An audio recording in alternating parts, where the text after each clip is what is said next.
안녕하세요 여러분, 도케뮤직입니다.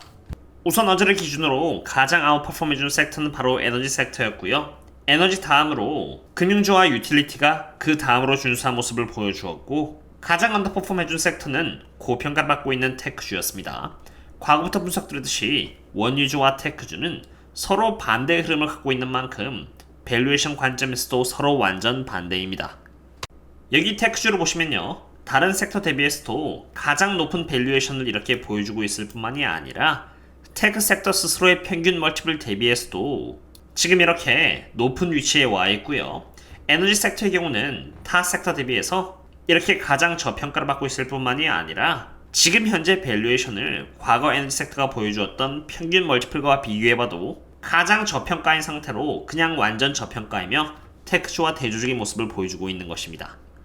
그러한 밸류에이션을 보여주고 있는 상태에서 드디어 다들 기다리고 계셨던 CPI 발표가 되었습니다.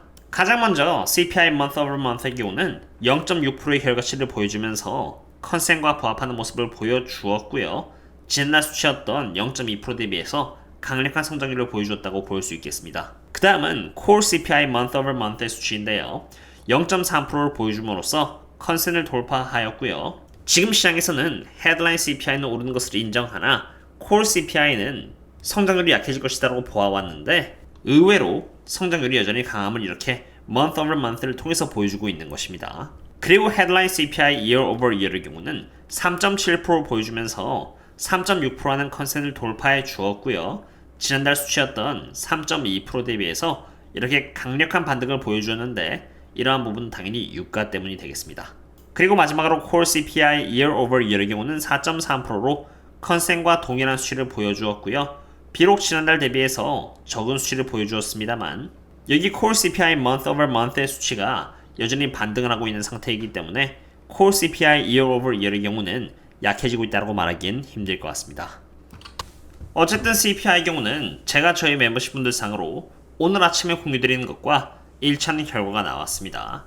CPI 스왑 마켓에서는 헤드라인 CPI 수치가 이렇게 평균적으로 3.65%가 될 것이라고 보고 있었고요. 3.65% 이상이 되면은 반올림이 되면서 3.7%가 나오게 되고, 실제로 인플레이션 스왑 마켓에서 예측한 수치대로 3.7% 나온 것입니다. 그리고 헤드라인 CPI가 반등을 하자 예상대로 이제 대중들은 과거 끈끈하게 버텨주자 무시해왔던 콜 CPI가 이제는 더 중요하다고 선택적으로 보기 시작하였고요. 콜 CPI는 역시 전혀 약해지는 모습을 보여주고 있지 않고 있습니다.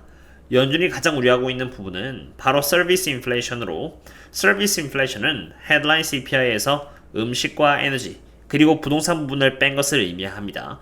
다른 말로 슈퍼 콜 CPI라고 하는데요. 이 수치가 하락하지 않고 여기 보시는 것처럼 지난 두 달 동안 이렇게 반등을 이어나가고 있습니다. 헤드라인 CPI와 콜 CPI가 별개라고 생각하는 분들이 많으신 것 같은데, 이번에 유가로 인해서 헤드라인 CPI가 반등을 했고요. 헤드라인 CPI가 제가 이전부터 분석드렸듯이 재점화하는 모습을 보여주고 기울기가 떨어지지 않는다면 이제 기업들은 마진율을 유지하기 위해서 높아진 원가 물가를 소비자에게 전가시키고요. 그러한 과정에서 콜 CPI도 올라갑니다. 다만 딜레이가 있을 뿐이죠. 그러므로 슈퍼 콜 CPI에서 이러한 반등은 연준 입장에서 결코 달가운 것은 아닌 것입니다. 지금 이러한 상태에서 주가는 반등은 어느 정도 보여주고 있는데요. 아마 대부분의 투자들은 정말 결과가 나빴다면 시장이 떨어져 줘야 하는데 왜 오르고 있냐라고 반문할 것입니다. 닷컴 버블이나 리만 사태처럼 주가 폭락이 나오는 이유는 주가가 틀린 흐름을 오랜 기간에 걸쳐서 보여줬다가 잘못되었다라고 늦게 깨달은 나머지 한꺼번에 펀더멘탈로 수렴하기 때문에 폭락이 나오는 것입니다. 그렇기 때문에 하루하루 움직임에 대한 근거를 찾고 정당화시키려고 한다면 뭔가 출발점이 잘못된 것입니다. 주가가 단기적으로 다른 길을 간다고 하더라도 결국 펀더멘탈을 수렴하는 것이 주가이며, 바로 그러한 이유에서 주가를 기준으로 보는 것이 아니라 펀더멘탈을 기준으로 보는 것입니다. 그리고 실제로 펀더멘탈에 반영되고 있음을 이렇게 확인할 수 있었는데요. 이번에 헤드라인 CPI가 3.7%가 나오면서 US Break-Even 2-Year Inflation은 이렇게 2.24%까지 올라갔습니다. 이 수치는 23년 4월 이후로 가장 높은 수치로, 이 수치가 올라가면 갈수록 인플레이션 재점화는 고착화된다고 보시면 됩니다. 제 분석의 방향은 이러한 펀더멘털을 기준으로 분석합니다. 주가가 오르고 있으니 CPI가 나쁘게 나왔다고 해서 선반영됐으니까 올라간다는 방식으로 분석하는 것이 아니라 여기 펀더멘털 지표라고 할 수 있는 US Break-Even 2-Year Inflation이 올라가고 있으니 펀더멘털이 악화되고 있다고 분석할 수밖에 없는 것입니다. 그리고 참고로 미국 시장이 지금 선반영하고 있는 시장은 악재를 선반영한 게 아니라 퍼펙트 마켓을 선반영하고 있는 것입니다. 미국 시장은 이렇게 보시는 것처럼 골디락스를 예상하면서 나중엔 인플레이션이 자연스럽게 증발할 것이라는 시나리오를 이렇게 선반영하고 있는데 악재를 미리 선반영을 했고 주가는 올라간다라고 말하면은 그냥 분석을 주가 흐름에 끼워 맞추는 것에 불과한 것입니다. 참고로 이 지표는 골드만삭스에서 나온 최근 전략 리포트로 최근 전략 리포트들은 제가 큰 돈을 들여서 사오는 만큼 멤버십 분들께만 매일 공유드립니다. 그리고 8월달 CPI가 결국 3.7%가 나온 만큼 연말 기준 CPI의 전망은 더 암울해졌습니다.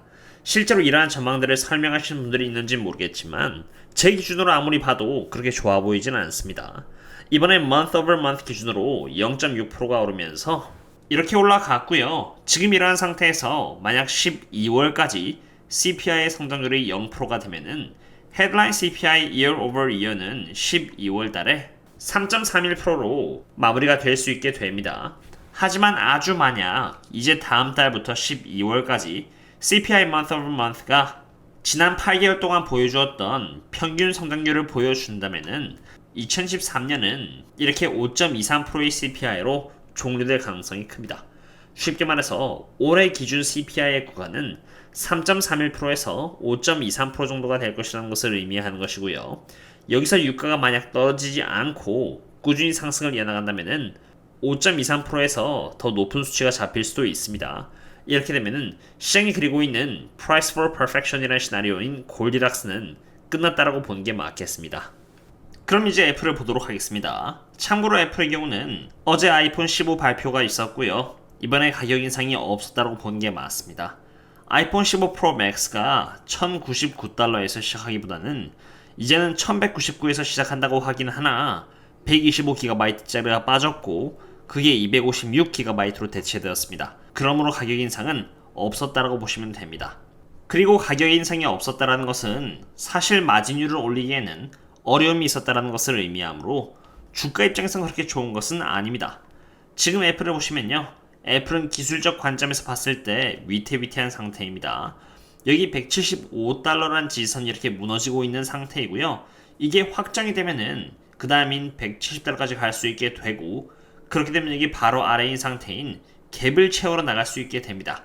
그 과정에서 애플은 166달러까지 떨어질 수 있으니 당연히 조심해야 되는 부분이고 애플이 떨어지면은 지금 헤드앤숄더를 그리고 있는 이 S&P 500 또한 하방 압력을 받을 수 있으므로 당연히 둘 다 조심해야 하는 부분이 되겠습니다. 오늘은 늦었으니 이 정도로 하도록 하겠고요. 어쨌든 오늘 CPI 발표를 통해서 인플레이션은 재점화되고 있고 펀더멘털 측면에서 좋은 것은 아니므로 당연히 조심해야 하는 부분입니다. 그럼 다음에 또 다른 분석 강의 찾도록 하겠습니다. 그럼 다음에 또 만나요. See you later.